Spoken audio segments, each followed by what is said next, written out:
Salut tout le monde, heureux de vous retrouver pour cette matinale du jeudi. Donc aujourd'hui on va parler principalement des cryptos layer 1. J'ai envie d'aller analyser un peu les grosses cryptos, les grosses capitalisations. Le Bitcoin on l'a déjà fait hier. Et effectivement on va aller voir probablement l'Ether, le Binance Coin, la Cardano, Solana. Et il y a un autre, donc là je parle donc des tokens layer 1. Il y en a des plus récents comme Conflux, etc., Aptos. Et il y en a un qui a été propulsé par Binance récemment. À la base ça devait être un airdrop comme Aptos. Finalement il se trouve que ça s'est passé sur un launch pool Binance. J'ai pas pu y participer, je suis un peu déçu. Du coup, j'en ai un petit peu acheté hier avec une très très petite somme pour me dire que voilà, j'en ai. Il s'agit de Sui Network. Alors, je pense qu'on doit le trouver. Voilà, Sui USDT sur Binance par exemple. Je vais l'ajouter ici. Donc voilà, ça va être le but de l'émission du jour. Évidemment, grosse bougie verte, hein, c'est un listing, hein, c'est normal. Donc le programme du jour, ça va être l'analyse des tokens Layer 1. On va voir les graphiques qui sont intéressants, les graphiques qui sont un peu moins intéressants, voir les paliers qu'il y aurait à se mettre effectivement sur certaines cryptos. Et puis à la fin de l'émission, je parlerai de Sui et on va dire un mot sur ce projet. Hein. Qu'est-ce que c'est, de quoi il s'agit. Voilà, on va essayer de l'introduire puisqu'on vient de l'ajouter sur cette liste de tokens Layer 1.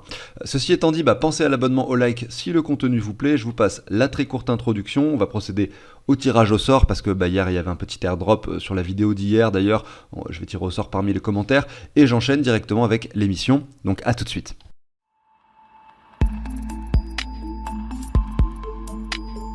Allez, c'est parti. Donc l'émission d'hier n'a pas eu énormément de vues, hein, mais effectivement vous avez été quand même très nombreux à commenter, donc merci pour ça, merci d'avoir joué le jeu, d'avoir participé à l'airdrop. Donc j'ai pas répondu aux commentaires parce qu'il y en a beaucoup, mais je les ai vraiment tous lus et la plupart ce sont des commentaires d'encouragement et vraiment je vous remercie pour ça. J'ai trouvé ce petit site qui permet de faire et de procéder au tirage au sort. J'ai inclus l'URL de la vidéo et derrière voilà, je sélectionne le nombre de gagnants, il y en aura un. Et je mets aussi 2 suppléants, parce que du coup, si la personne qui gagne ne me contacte pas, il y aura, pourquoi pas, 2 autres personnes qui par la suite seront prioritaires pour avoir l'airdrop, tout simplement. Donc je pense que je vais laisser, je sais pas, quelques jours, hein, peut-être jusqu'à une semaine, pour la personne effectivement de se manifester, sinon on passera sur les suppléants. Donc là je confirme, il va y avoir un compte à rebours de 5 secondes, et on va voir l'heureux gagnant. Alors, c'est pas un gros airdrop comme je le disais, hein, c'est plus de vous partager une crypto à potentiel. Donc, l'heureux gagnant, c'est Martin. Merci à toi pour le commentaire et pour la participation. Tu as gagné cet airdrop. À toi de me dire si tu veux du VET ou du LYXE. Tu peux m'envoyer directement une adresse qui permet de recevoir la crypto que tu souhaites recevoir. Je te mets le lien, donc mon mail, dans la description de cette vidéo. Tout en haut, tu retrouveras le mail. Je te laisse quelques jours pour me contacter, sinon il y aura Lababou ou Mickaël qui pourra effectivement récupérer l'airdrop si jamais tu ne me contactes pas. Voilà, félicitations à toi. On va continuer directement avec la suite et l'analyse pour débuter des cryptos Layer 1.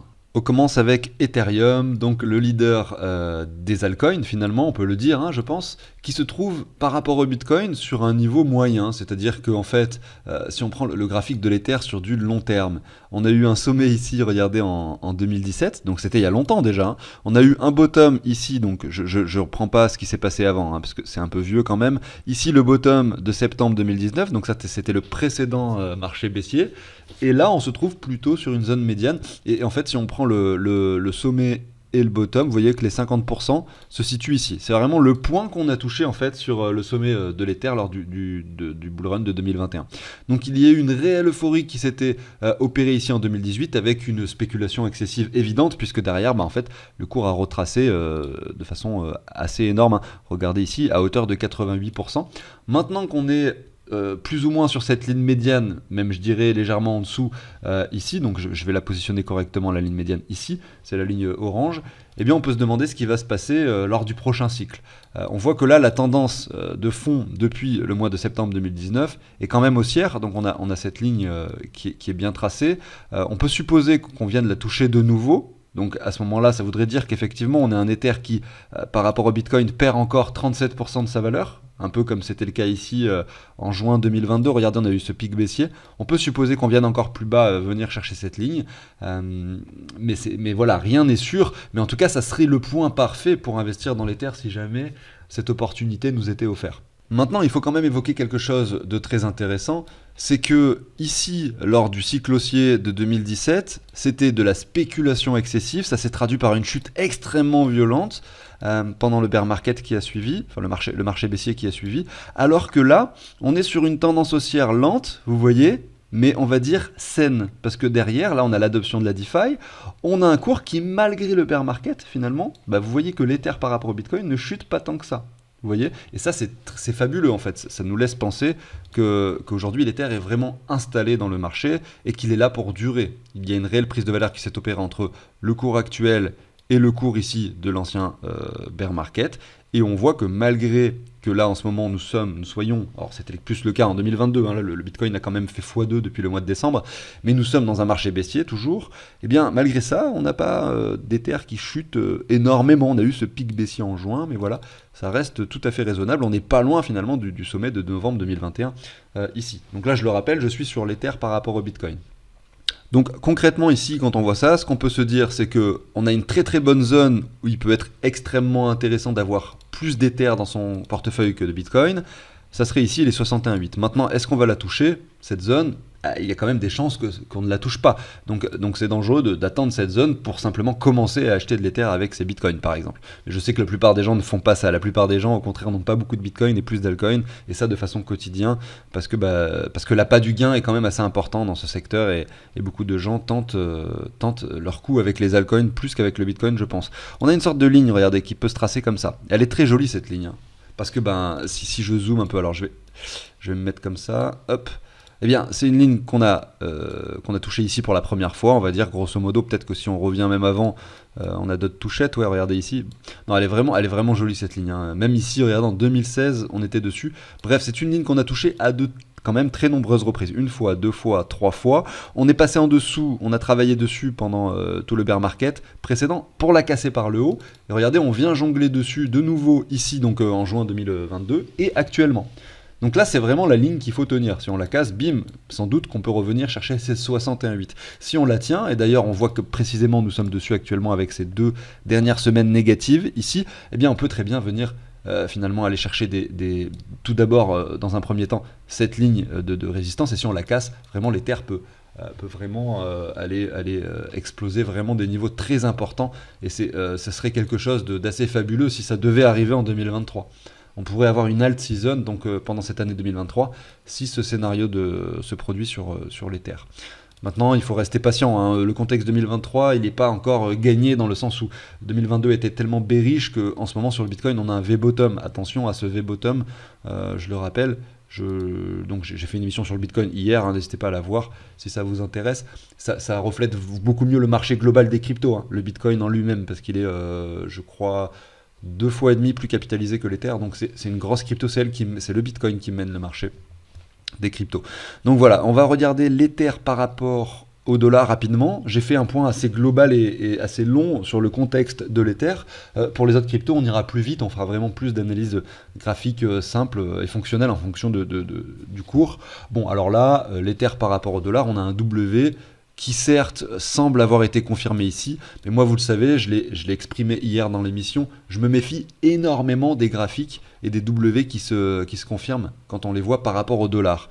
Parce que là ici, pendant ce contexte où l'Ether vient casser et former ce W par rapport au dollar, finalement le Bitcoin n'a fait que monter, donc, et on sait que le Bitcoin c'est lui qui mène la danse, qui mène le marché, et donc si le Bitcoin monte, ça entraîne l'Ether avec lui, donc ça peut être une fausse cassure en fait que l'on voit ici. Je dis pas que c'est le cas, hein, mais ça peut être le cas, et on observe qu'après cette cassure et cette confirmation W, la bougie rouge a été instantanément dessinée. Du coup, moi ce que j'ai plutôt envie de faire sur ce graphique de l'Ether par rapport au dollar, c'est cette sorte de ce genre de canal ici, et on peut supposer effectivement revenir chercher le bas du canal, on peut supposer qu'on est dans un range, finalement une latéralisation qui peut durer quand même plus longtemps que juste voilà quelques semaines. Alors c'est quand même assez long ici, on a 1 an, hein, en fait exactement ici, mais je suppose que ça peut durer encore un petit moment. Mais peut-être que le bottom a bien été touché aux 900 $, ça c'est possible, d'autant plus que si on reprend toute la hausse de l'Ether ici, hop, les 900 $, ça représente quasiment les 85,4 de Fibo. On est en dessous de la zone de rechargement.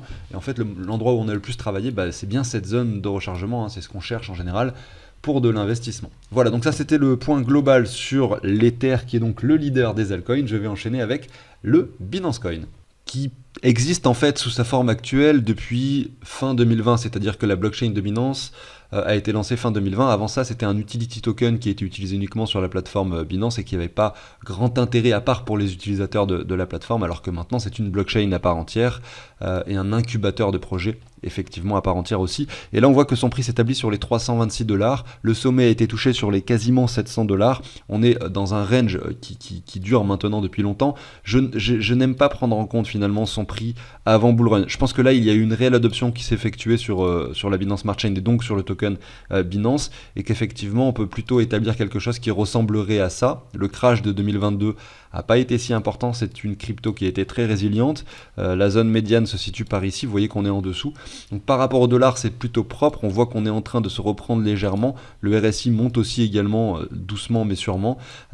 Et par rapport au Bitcoin, on observe en revanche qu'on revient sur un point très intéressant. Il y a eu toute une période de temps où je disais attention surtout, ne pas se précipiter sur le Binance Coin, même si effectivement sa valeur en dollars aujourd'hui est un peu plus importante. C'était une période de temps où il valait mieux avoir du Bitcoin dans le portefeuille parce qu'il est monté en ce début d'année, alors que le Binance Coin, lui, n'a pas fait grand-chose en ce début d'année. Il stagne, hein. Son prix a stagné finalement. Je vais le reprendre par rapport au dollar pour que vous puissiez comprendre. Ici, nous sommes donc en mai 2023. Regardez, il avait un niveau plus important en octobre 2022. Vous voyez, ce qui est quand même assez fou, hein. Donc le Binance Coin, entre le mois de novembre, enfin octobre 2022 et aujourd'hui, c'était pas intéressant de l'avoir dans son portefeuille. On est plus bas en fait, même par rapport au dollar. Alors que depuis le mois d'octobre, le Bitcoin a doublé sa valeur, hein. Il est passé de 15 à 30 000. Donc c'est vraiment là l'intérêt de, je le répète encore de nouveau, c'est vraiment ça l'intérêt de regarder les cryptos par rapport au Bitcoin. Parce qu'en octobre 2022, le Binance Coin était en train de faire un nouveau sommet, était vraiment sur un point très très haut par rapport au Bitcoin, et il n'a fait que chuter depuis. C'est pour ça qu'en fait, par rapport au dollar, il n'a quasiment pas bougé.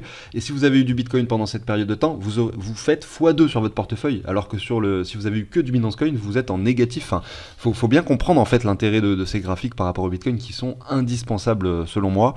Et là maintenant, aujourd'hui, je peux vous dire que c'est un niveau très intéressant pour acheter du Binance Coin.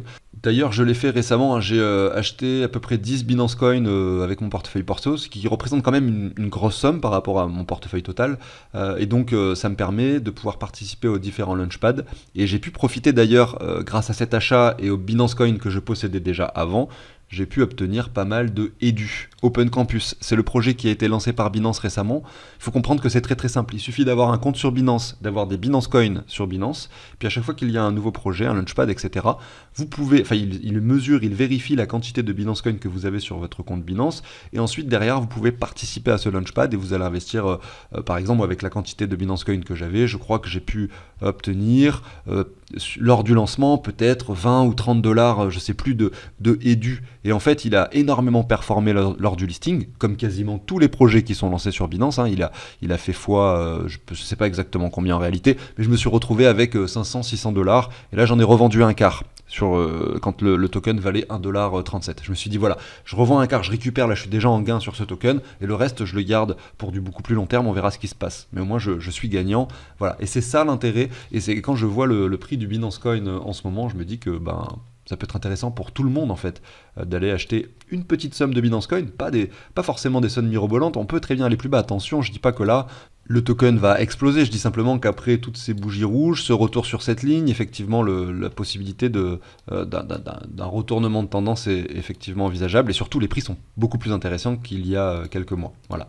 On va continuer avec la suite. Alors, moi j'enchaîne avec ADA, je vais essayer de passer tout ça un peu plus rapidement. ADA, ici par rapport au Bitcoin, qui dessine des nouveaux plus bas sur des nouveaux plus bas, mais effectivement avec quelque chose qui est courbé comme ceci. C'est-à-dire qu'on peut supposer que la latéralisation arrive sur ADA Cardano, mais on ne sait pas quand en fait. On peine à performer, hein. On voit que malgré ce début d'année bullish sur les cryptos, ADA n'a pas été une des cryptos les plus intéressantes à avoir dans le portefeuille, puisque regardez ici c'est par rapport au Bitcoin, et par rapport au Bitcoin, elle est plutôt en train de sous-performer. Maintenant, si on la regarde par rapport au dollar, on voit effectivement, et c'est normal que depuis le mois de décembre, elle est sur des prix plus importants. On a touché les 25 centimes, on est sur les 39. Ça, c'est clairement dû au contexte des cryptos du début d'année et non pas à ce projet en particulier qui performe tout seul, hein. C'est pas le cas, c'est le contexte global des cryptos. Donc voilà, inutile d'en dire plus.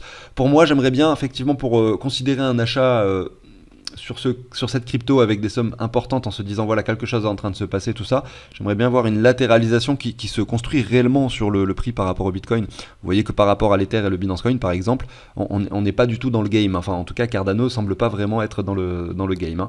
On va voir maintenant Solana.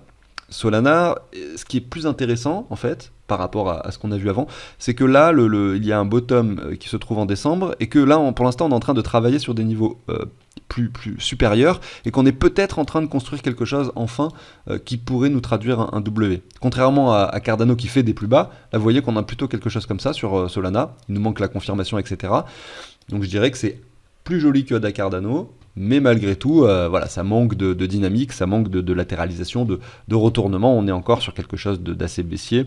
Donc, spéculer sur Solana maintenant, ça semble quand même encore un peu tôt, même si les prix actuels sont peut-être des prix hyper intéressants qui en fait ne seront peut-être à l'avenir plus jamais atteints. Si jamais en fait on confirme ceci, qu'on revient chercher une neckline, etc., peut-être que ces prix ne seront plus jamais atteints par la suite. Donc, mettre des paliers au fur et à mesure, c'est quand même intéressant, surtout sur ce genre de graphique, je pense.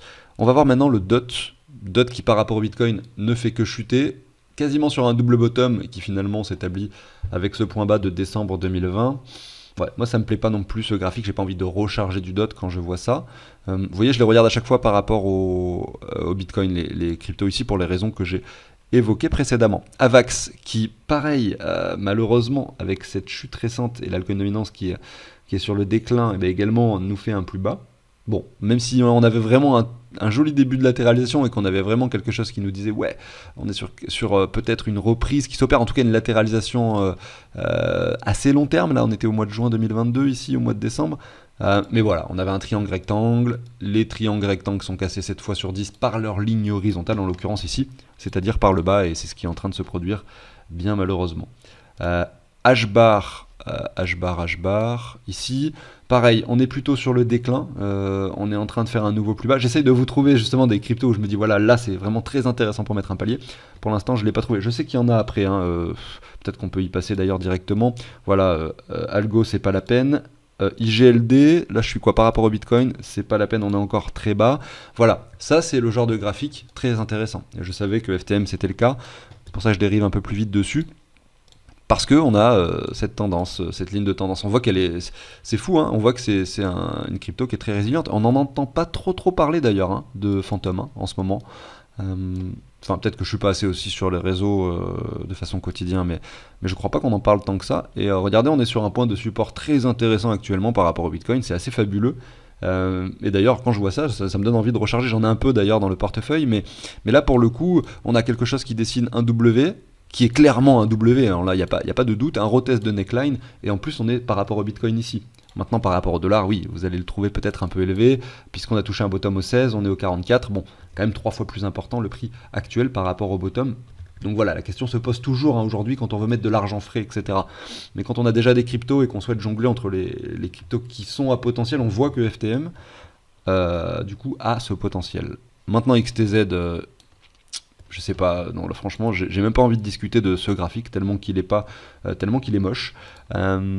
Ensuite après on a des cryptos moins voilà, plus récentes, notamment CFX qui a énormément performé, qui est donc grosso modo, je sais pas si on peut le dire comme ça, mais l'Ether chinois, où il y a plein d'éléments, alors est-ce que c'est, oui c'est ça, c'est CFX, hein, qui a plein d'éléments genre la téléphonie, genre tout ce qui est alors l'Instagram chinois, je sais plus quel est son nom, tout ça, qui ont établi des partenariats avec cette blockchain, c'est une blockchain qui se divise en deux parties, une partie qui respecte, je résume hein, de ce que j'ai compris du projet, une partie qui respecte la réglementation chinoise et qui permet du coup finalement au gouvernement d'avoir ou différentes plateformes d'avoir pu de façon légale intégrer cette crypto dans leur projet, notamment Instagram, les réseaux téléphoniques, etc. Et ensuite la possibilité sur la blockchain de la convertir sous un autre format qui cette fois-ci est complètement compatible avec tout ce qui est finance décentralisée, donc sur MetaMask, sur interopérable avec les différentes blockchains, etc. etc. J'ai pas vraiment regardé tout ça sur les différents protocoles, mais c'est ce que j'ai lu et ce que j'ai compris des différents articles et que j'ai pu lire à ce sujet. En tout cas, la crypto a été extrêmement bullish, et regardez par rapport au Bitcoin, c'est assez extraordinaire. Est-ce qu'il faut se méfier quand on a quelque chose qui dessine autant de bougies vertes, évidemment qu'il faut se méfier. Maintenant, au niveau du RSI, on a un fort, finalement un fort retracement qui s'opère. On a une légère divergence qui se dessine, regardez en weekly ici, mais c'est tout à fait possible, et ça il faut bien le comprendre, que CFX nous dessine quelque chose comme ceci, vous voyez, qui viennent chercher vraiment des sommets assez inimaginables en fait, encore aujourd'hui, avec un token qui peut-être intègre, je ne sais pas combien il est classé, mais intègre peut-être le top 20 ou quelque chose comme ça, parce qu'au vu de ce que l'on a sur le graphique, rien ne nous dit que la hausse est terminée. Donc je prends le token, il est classé 70e. Par contre, moi j'en ai pas dans le portefeuille et j'ai pas du tout envie d'en avoir maintenant. J'attendrai vraiment un vrai marché baissier si jamais je devais investir là-dedans. Et je le ferai pas sur les niveaux actuels qui sont quand même très élevés, avec un début de divergence qui d'ailleurs a été confirmé, un retracement qui peut-être est terminé, on sait pas. Mais en tout cas, voilà, je joue pas avec ce genre de choses. Le risque de perte est beaucoup trop important pour finalement compenser le risque de gain potentiel. Autant là, regardez, entre le point bas et le niveau actuel, vous avez un x6, autant ce que je suis en train de vous parler, ça représente seulement un x2 ou un x3 par rapport au cours actuel. Le coup à jouer, le coup le plus important, il était là. Parce que si vous avez acheté du CFX ici, finalement là vous faites x6, mais en fait par rapport au niveau plus important, vous faites x2, x20 à peu près, vous voyez. Donc c'est toujours compliqué d'acheter sur des niveaux hauts en fait. Vous savez que même si ça monte, vos gains seront vraiment minimisés par rapport à si vous aviez acheté cette crypto. Donc finalement, au préalable, au bon moment en fait. Voilà. Après, moi je ne connaissais pas le projet, hein, je l'admets. À ce moment-là, je ne connaissais pas le projet. J'ai pas investi sur CFX. Et c'est pas grave, c'est comme ça. Alors ensuite on a Aptos qui a été lancé très récemment, regardez 17 octobre 2022, alors bougie verte de l'enfer hein, qui nous a amené aux 70$ pour retracer immédiatement. Et là ensuite on s'est stabilisé aux alentours des 4$ avant d'avoir eu, regardez, en janvier 2023 une vraie hausse qui s'opère. Et là je me suis dit mince, j'aurais peut-être dû en acheter un petit peu, comme je l'ai fait d'ailleurs aujourd'hui avec Sui. Je me dis en fait à chaque fois les nouveaux projets comme ça qui sont très fortement capitalisés directement dès leur lancement, ça vaut le coup de mettre un tout petit billet au cas où. Au pire, vous perdez votre argent. Au mieux, pour l'avenir et pour le très long terme, ça vous sera très bénéfique. Donc moi, j'adore faire ça. Et donc, je l'avais pas fait. Et là, maintenant, on peut se poser la question de savoir si c'est pas intéressant de commencer à réfléchir à un investissement parce que ici, par rapport au dollar, on est en train de revenir sur les 61,8. La zone de rechargement est plus très loin. Donc bien sûr, on peut aller chercher ici, même plus bas. Les tokens qui n'ont pas beaucoup d'historique comme ça, c'est très incertain, donc il faut se méfier effectivement de la somme que vous allez investir. Mais malgré tout, le graphique est quand même pertinent. Alors j'ai envie quand même de le diviser par rapport au prix du Bitcoin, pour voir un petit peu son graphique par rapport au Bitcoin. On va regarder ça ensemble. Je pense que c'est tout à fait honorable. C'est-à-dire que là, ouais, on est sur les 78,6. Acheter du Aptos aujourd'hui avec du Bitcoin, c'est un palier vraiment très intéressant, même si on a le risque qu'on aille plus bas, effectivement. Là, je pense que, en tout cas moi personnellement, je vais saisir cette opportunité. Je le vois maintenant, je le découvre avec vous pendant l'émission, parce que moi en fait, j'ai pas forcément le temps de mon côté d'aller faire les analyses claires et précises sur tout ce que je fais au quotidien. Je profite des émissions pour analyser les cryptos. Et c'est comme ça que je choisis d'ailleurs quel type d'émission je vais faire. C'est en fonction des cryptos que j'ai envie de regarder pour mon portefeuille perso, et j'espère que ça vous aide en même temps. Et là, clairement, quand je vois ça, je me dis que Aptos est très intéressant pour un achat avec du Bitcoin. Voilà pour ça. Alors, je vais terminer avec Sui, comme promis.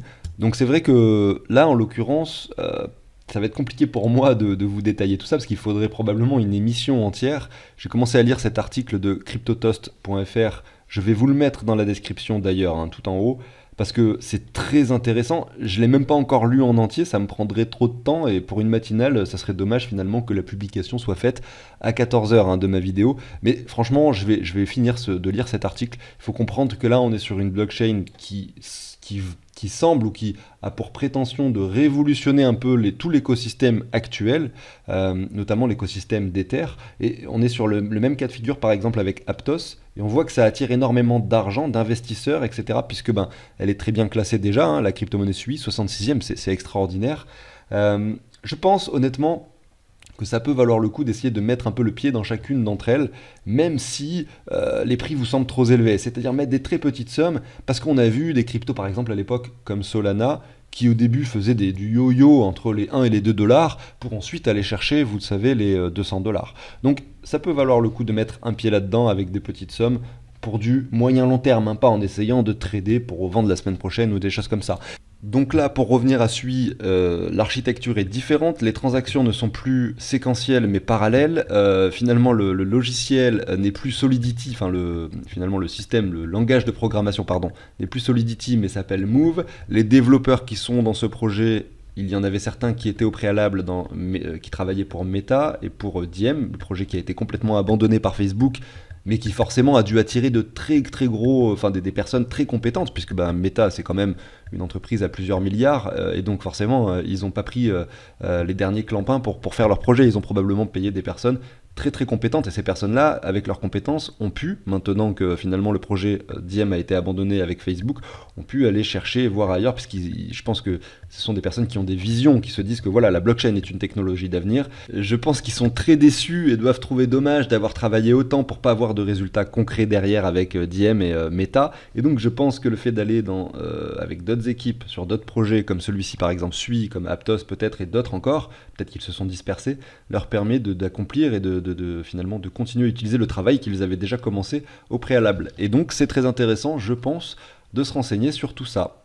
Ça fera l'objet d'une vidéo, je pense, sur ma chaîne, quand j'aurai la motivation pour aller me renseigner vraiment en détail là-dessus. Donc écoutez, j'arrive sur la fin de l'émission, j'espère que ça vous a plu. Vous trouverez donc dans la description pour Martin, le mail qui va te permettre du coup d'obtenir ton airdrop.